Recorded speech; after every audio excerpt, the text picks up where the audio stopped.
Om Jnanatimirandasya Gyananjanan Shalakaya Chakshurunmilitam Yena Tasmai Shri Gurave Namaha Gurave Gaurachandraya Radhikaya Stadalaye Krishnaya Krishna Bhaktaya Tadbhaktaya Namo Namaha Narayanam Gurum Vande Saranyam Bhakta Bandhavam Gauramanovistam Purnam Radhadasyam Pradayakam Rupandugacharya Varyam Rupa Manjari Preshtakam Padita Pavana Bandhavam Yugacharya Narayanam Vanchakalpatarvyascha Kripa Sindhubhya Evacha Patitanam Pavanebhyo Vaishnavebhyo Namo Namaha Namo Mahavadanyaya Krishna Prema Pradayate Krishnaya Krishna Chaitanya Namne Gaura Tuise Namaha Shama Sundara Shikanda Shekara Ismirahasara Murali Manohara Radhikara Sikamam Kripanide Swapriya Charana Kinkarim Kuru Tapta Kanchana Gourangi Radhe Vrindavaneshwari Vrishabhanu Sute Devi Pranamami Hari Priye Brindai Tulasi Devyai Priyai Keshava Sacha Krishna Bhakti Prade Devi Sattavatyai Namo Namaha Shri Krishna Chaitanya Prabhu Nityananda Sri Advaita Gadadhar Sri Vasadi Gaura Bhakta Vrinda Hare Krishna Krishna Krishna Hare Hare Hare Ramo Ramo Ramo Hare Hare. Então, primeiramente eu gostaria de dar início oferecendo as minhas mais humildes e respeitosas reverências à poeira dos pés de lótus de Paramardatama Sri Guru Pada Padma Nitya Lila Pravishta Om Vishnupada Paramahamsa Parivrajacharya Astotara Sata Srimad Srila Bhaktivedanta Narayana Goswami Maharaj Srila Gurudeva e também a todo o Shri Rupa Gauriya Guru Varga, todos os Tridandis, Sannyasis, Brahmacharis, Vaishnavas, Vaishnavis e a todos aqui hoje reunidos as minhas mais respeitosas reverências. Então, pela misericórdia sem causa de todos os nossos mestres do passado, presente e do futuro, nós podemos nos reunir aqui hoje mais uma vez para dar sequência então à leitura do Jaiva Dharma, capítulo 11. Continuando com a conversa entre o Mullah e Gorachand. Lembrando que os Vaishnavas haviam se reunido para um grande festival e, de surpresa, um grupo de muçulmanos apareceu querendo conversar, tirar algumas dúvidas, enfim, debater com os Vaishnavas e lá eles então estão neste momento conversando. Então, a última pergunta que nós lemos foi sobre o aspecto da deidade, né, da forma de Deus, etc., que o Gorachanda havia respondido e explicado. Então o Mullah diz: eu considerei a sua declaração com muito cuidado. Você diz que Bhagavan ele se refere aos 6 atributos impressionantes do Supremo. E eu concluí que o nosso Corão Sharif descreve essas mesmas 6 qualidades em relação à palavra Allah. Então, Gorachanda havia descrito as 6 opulências que definem a palavra Bhagavan, que é um sinônimo de Allah. E aqui então Mullah ele concorda e diz que no Corão também está escrito a mesma coisa. Então ele diz, não faz sentido argumentar sobre o significado da palavra Allah. Allah, de fato, significa Bhagavan. Então, Gorachandra diz, muito bem, se assim é, então você deve aceitar que beleza e opulência do Senhor, que a beleza, né, é uma opulência do Senhor Supremo. E então também deve ser admitido que ele possui uma forma esplêndida no mundo espiritual, a qual é distinta, o qual é distinto do mundo material, e que ele possui uma forma da deidade que é divina. E o Mullah diz: no nosso Corão está escrito que a entidade suprema ela possui uma forma que é uma consciência divina, né? E então nós somos obrigados a aceitar este fato. No entanto, qualquer imagem desta forma espiritual, né, é chamado por nós de But. A adoração de But não é a adoração do Ser Supremo. Por favor, diga-me qual é o seu ponto de vista sobre isso. Então, Gorachandra diz: nos Vaishnava Shastras existe uma explicação sobre a adoração da forma espiritual divina de Bhagavan. Para os devotos de classe mais elevada,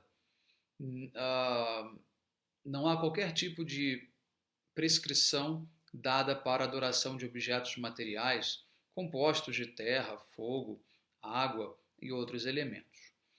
É dito no Srimad Bhagavatam 10.84.13: Yasyatma buddhi kunapetri dhanute dhatuke, swadhi kalatradishu bhauma ijadhi yatirtha buddhi salile na karchijit janeshu abigeshu saeva gokharaha. Então, aquele que considera esse corpo que parece um defunto, composto dos 3 elementos Vata, Pitta e Kapha, como sendo o verdadeiro eu, que consideram sua esposa, filhos e outros como também sendo sua propriedade, que consideram as formas mundanas feitas de terra, pedra, madeira como sendo adoráveis, e aqueles que consideram a água como sendo um local de peregrinação, mas não consideram os Bhagavata Bhaktas como sendo os mais queridos do que o próprio eu, né? E como sendo adoráveis, e como sendo também um local de peregrinação, tais pessoas, embora sejam humanos, não devem ser considerados como sendo melhores do que os asnos no reino animal. Ou seja, o verso diz claramente que não devemos jamais considerar que o corpo é o eu, que as formas feitas com elementos materiais sejam divinas, tá? E nem que parentes, esposas, filhos sejam também considerados nossa propriedade, tá? Se assim fizermos, embora sejamos humanos em corpo, né, deveremos ser considerados como sendo asnos, né, ou seja, animais de pouquíssima inteligência. Muito bem, então o que o Gorachandra quer dizer com isso? Quer dizer o seguinte: olha, você não pode considerar que só porque a deidade é feita de elementos materiais, que ela em si seja material, porque ela não está representando nada material. Então o argumento do Mullah era o seguinte: nenhum objeto material pode ser comparado ao Ser Supremo, né? Mas o Gorachandra ele vai explicar que existe uma diferença entre o fato dele ser feito de objetos materiais com o fato dele representar o Ser Supremo, que não é material. Então vamos continuar a ler aqui a argumentação do Gorachandra. Então ele cita um verso do Bhagavad Gita 9.25. Bhutani yanti bhuteja. Aqueles que adoram a matéria vão para o reino da matéria.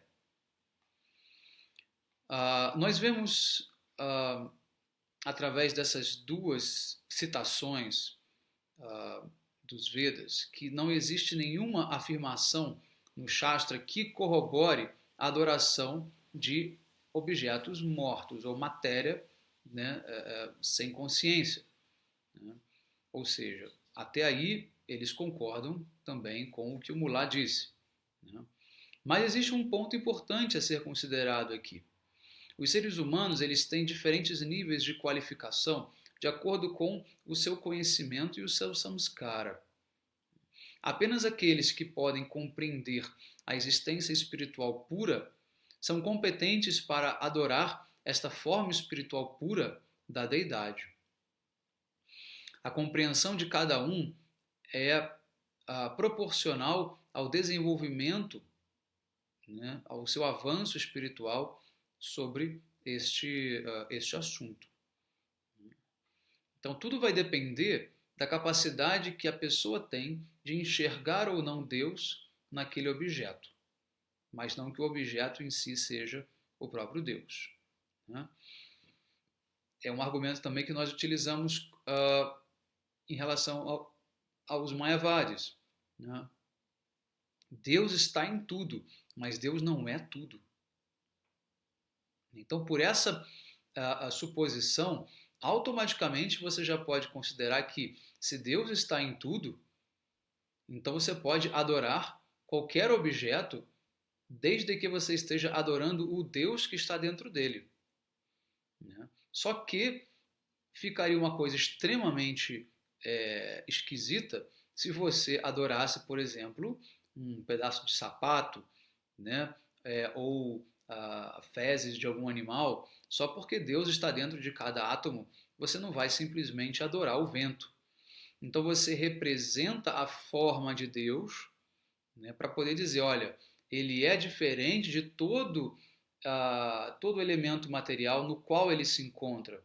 Portanto, vamos dar a ele agora um local de destaque e vamos dizer que nós estamos adorando a ele, não ao objeto em si. Então, a partir desse argumento, fica claro o fato de você poder ter uma deidade que represente aquele Deus que você quer adorar, aquele Deus que está em tudo. Mas você não pode adorar tudo. Você tem que adorar apenas Deus. Não é verdade? Muito bem. Então, aqueles cuja qualificação espiritual é extremamente baixa, eles não podem entender o estado espiritual de existência pura de Deus. Mesmo quando tais pessoas meditam no Senhor dentro de suas mentes, a forma que eles imaginam é material. E meditando naquela forma material dentro da mente é o mesmo que construir uma forma de elementos físicos, né, e considerá-las como sendo então a forma de Deus. É por isso que é benéfico para uma pessoa neste nível, né, a possibilidade de adorar uma deidade. Ou seja, francamente falando, seria muito inauspicioso para as pessoas de modo geral, né, se não houvesse a adoração das deidades. Então, o que ele quis dizer com isso? Ele quis dizer o seguinte, olha, se você tem uma consciência espiritual baixa, né, você precisa representar Deus para que você possa ocupar os seus sentidos e a sua mente naquela adoração. Se você tem uma consciência elevada espiritual, se você é um Uttamadhikari, automaticamente você vê Deus em tudo. E você vê Deus em pessoa, inclusive. Você vê Deus através do nome dele. Então você canta o nome dele, você vê Deus. Você olha para uma folha de grama, você vê Deus. E para cada átomo você vê Deus. Só que nem todos estão nesse nível. Então é necessário trabalhar e permitir que todos possam ter acesso a essa adoração dentro dos seus respectivos níveis de avanço espiritual. Então ele diz, quando as divas comuns se tornam inclinadas, né, para o serviço do Senhor, fica muito claro, eles ficam decepcionadas, elas ficam, né, tristes, se elas não podem ver uma deidade com a forma do Senhor diante delas. Então é aquilo que elas conseguem perceber. A forma delas interagirem é essa apenas. Então, nas religiões onde não há adoração das deidades, significa que os seus membros que estão no nível inferior de qualificação espiritual se tornam ou são altamente materialistas e indiferentes a Ishvara, né, num estado de distração. Portanto, a adoração da deidade é a fundação da religião para toda a humanidade. A forma de Parameshvara é revelada para os Mahajanas através do transe do Jnana Yoga. E eles meditam nesta forma transcendental e pura dentro de seus corações, os quais estão purificados por Bhakti. Quando o coração do Bhakta é revelado para o mundo após a sua meditação constante, a imagem da forma transcendental do Senhor é então trazida ou entalhada ou manifestada neste mundo material. Esta forma divina do Senhor, sendo refletida dessa maneira pelos Mahajanas, se torna então a forma da deidade. Então vejam o argumento como é muito claro. Não é que criou-se uma imagem material com representações mundanas para representar o ser supremo que é transcendental. Não. Aqueles que, no auge da evolução espiritual, têm a visão direta do ser supremo e sabem como ele é, trazem para esse mundo esta forma e manifestam ela para que todos possam ter uma ideia, nem que seja aproximada, de como ele é. Então fica muito claro, quando a deidade de Krishna é manifesta, você tem uma ideia clara de como é Deus. Deus, ele tem aquela forma, né? Ele é um vaqueirinho que toca a sua flauta, né? Que tem uma cor X, tem um cabelo Y, tem características A, B e C. Isso já traz muito. Fora o que eles vão te contar sobre Krishna, que ainda revela muito mais do que a própria deidade, mas ainda assim, quando você tiver que oferecer o seu alimento, quando você tiver que fazer alguma adoração, você vai então fazer através da deidade, da imagem, que é o representante desse ser supremo. Tá? Então, a forma da deidade é sempre Chinmaya, ou seja, transcendental, espiritual e consciente.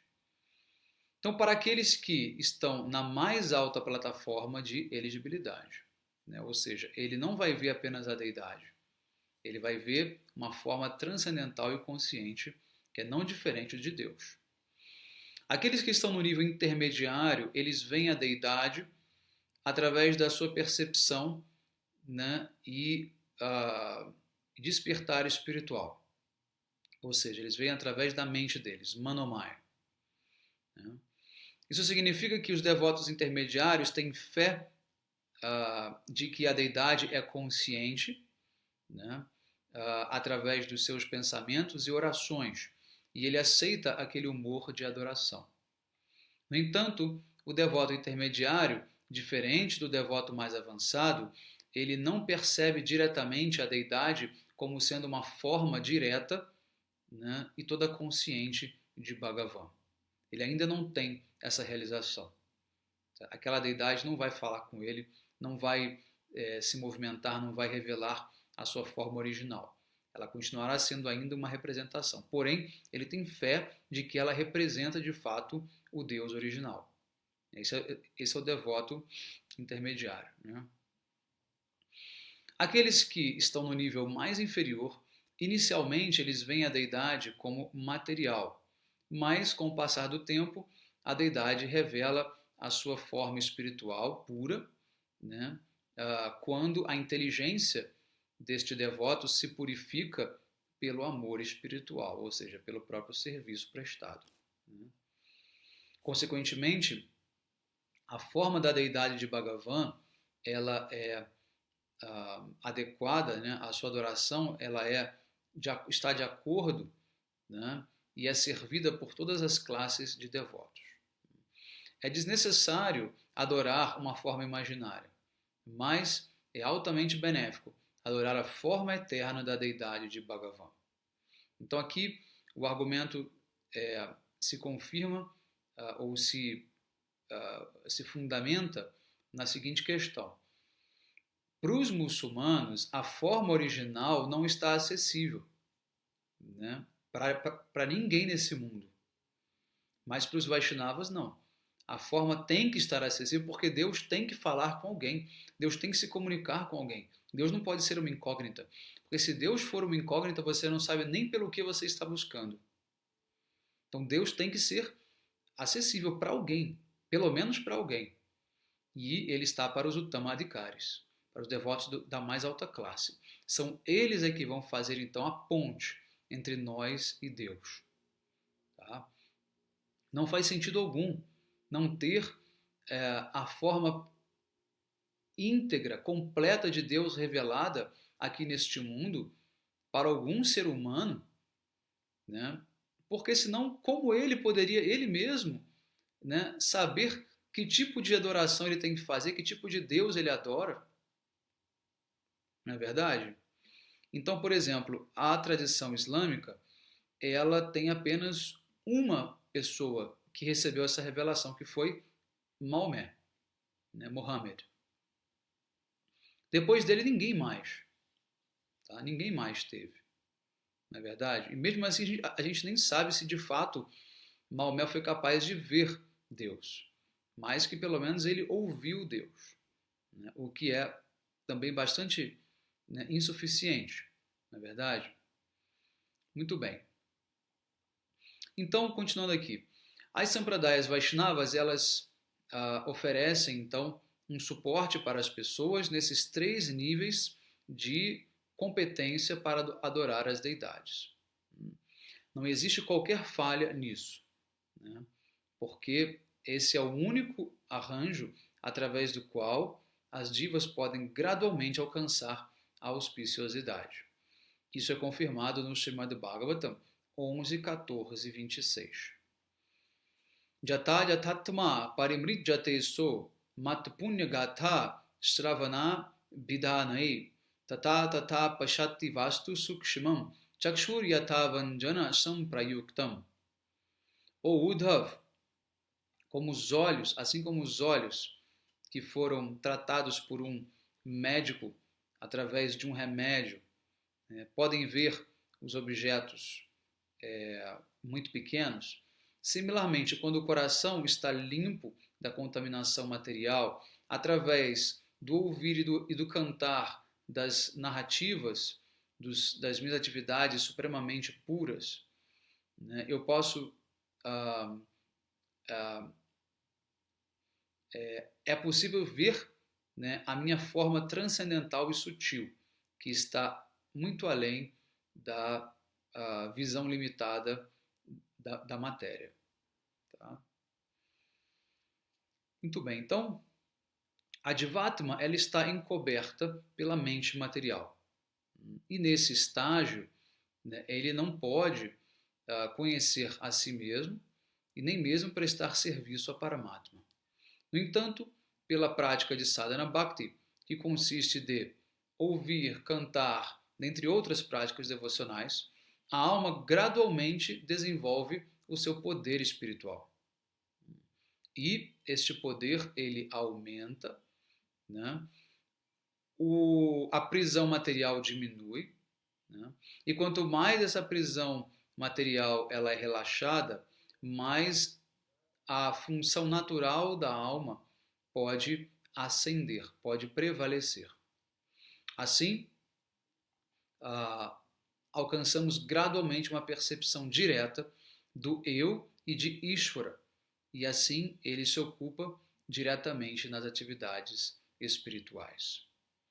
Algumas pessoas pensam que devemos nos esforçar para compreender a verdade absoluta através da rejeição daquilo que não é verdade. Isso é conhecido como o quê?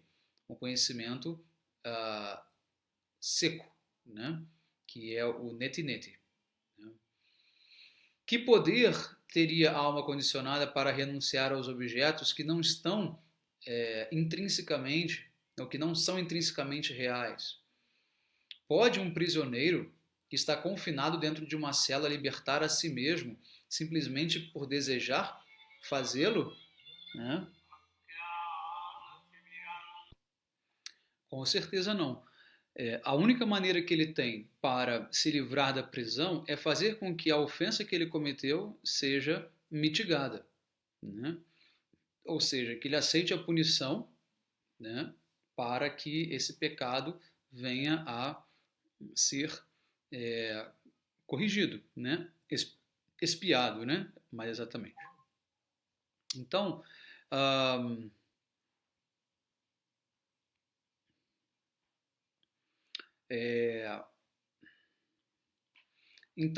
o principal defeito das Jivatmas é que elas se esqueceram, né, que elas são servas eternas de Bhagavan. E é por isso que elas estão agora presas em Maya e são forçadas a sofrer, então, a felicidade material, o sofrimento e o repetido ciclo de nascimentos e mortes neste mundo material. Embora uma pessoa possa inicialmente se ocupar na gratificação dos sentidos e por alguma razão ou outra a sua mente se torna um pouco inclinada em relação a Ishvara, ela então gradualmente tem o darshan da deidade, ouve o seu Lila Katha e a sua natureza original de ser uma serva eterna de Krishna gradualmente vai se fortalecendo. Então não importa o estágio em que você esteja, por mais enveredado que você se encontre no mundo material, na gratificação dos sentidos, né, enfim, na concepção corpórea de eu e meu, não importa. No momento em que você entra em contato com a deidade, que você começa a ouvir o Harikatha da deidade, automaticamente, o que vai acontecer? Você vai fortalecer aquela sua natureza dormente de ser um servo eterno de Krishna. E quanto mais força e poder essa natureza desenvolver, essa natureza espiritual desenvolver, mais competente você vai se tornar para perceber diretamente aquilo que é espiritual. A única esperança para o progresso espiritual, para aqueles que estão, pelo menos, né, espiritualmente qualificados, é servir as deidades e ouvir, né, e cantar sobre o Senhor Supremo. É por isso que os Mahajanas estabeleceram então o serviço das deidades, ou seja, é uma grande misericórdia. Uma grande misericórdia. Vejam que a deidade ela deve ser considerada como sendo o próprio Krishna, não diferente de Krishna. Então imagine você, alguém que é espiritualmente desqualificado, né, incapaz de ver Krishna em pessoa, pode agora ver Krishna indiretamente através das deidades, que ao mesmo tempo são o próprio Krishna, ou é o próprio Krishna. Então, é uma grande misericórdia nós termos a forma da deidade. É uma forma de você avançar espiritualmente muito rápido. Muito bem, então agora o Mullah ele vai dizer o seguinte. Ele falou, não seria superior, né, você meditar na forma do Senhor dentro da mente do que imaginar uma forma dele na matéria? E Gorachanda diz, na verdade, as duas coisas são a mesma. Né? A mente, ela acompanha a matéria. E o que quer que ela pense ser é também material. Nós podemos dizer que Brahma é onipresente, mas como as nossas mentes podem de fato conceber isso? Nós seremos forçados a pensar em termos de vamos dizer assim, a imensidão do céu, por exemplo, né, que é o que a gente consegue ver com os olhos. Né? Como a mente poderia ir além desta consideração? A nossa concepção de Brahma é, portanto, restrita pela limitação do espaço material. Então você pode até saber que Deus é onipresente, ilimitado, infinito, mas você não tem essa percepção do que seja de fato o infinito, o ilimitado, o onipresente. A gente não tem essa experiência. Você apenas aceita isso por uma questão lógica. Sim, realmente, aquele que é o Todo-Poderoso, ele só pode ter essas características, não tem outra maneira. Você não pode querer colocar limites naquilo que é o Senhor de tudo, né? Mas você ainda não tem essa realização. Então percebam que, mesmo dentro do argumento que o próprio Mullah se utiliza, ainda assim existe uma consideração material. Existe uma limitação da percepção material.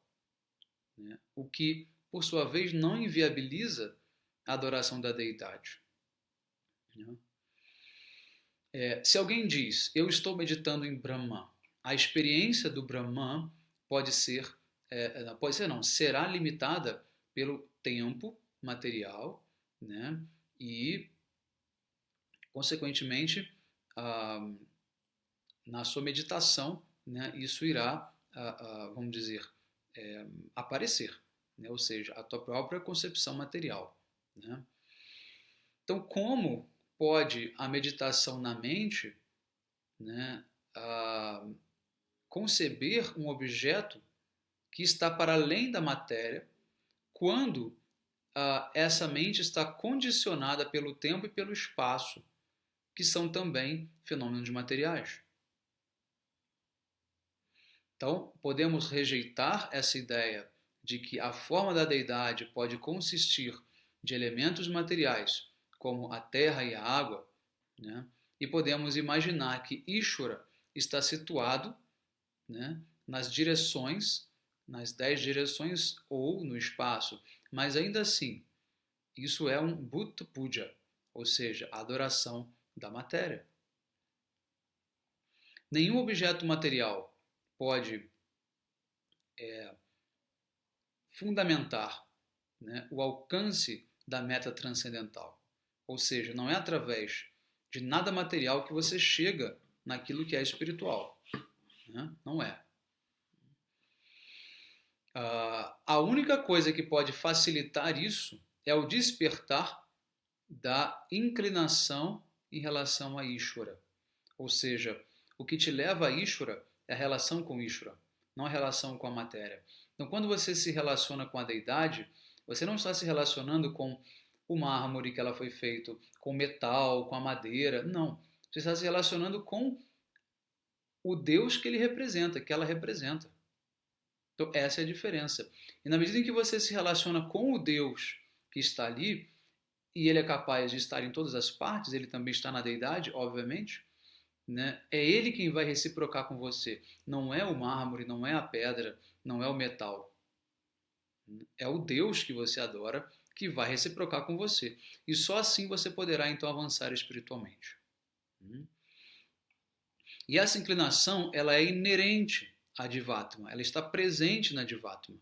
E ela será gradualmente fortalecida e convertida em Bhakti quando você cantar o nome de Deus, narrar os seus passatempos e receber a inspiração, né, que vem da própria deidade. A forma espiritual do Senhor pode ser experimentada apenas através de Bhakti pura, não de Jnana e de Karma. Muito bem. Então a gente vai encerrar por aqui e damos sequência na próxima aula sobre a conversa ainda entre o Mullah e o Gorachanda. Um bom dia a todos, Hare Krishna, Vanchakalpatarubhyascha kripa sindhubhya evacha, Patitanam pavanebhyo vaishnavebhyo namo namaha.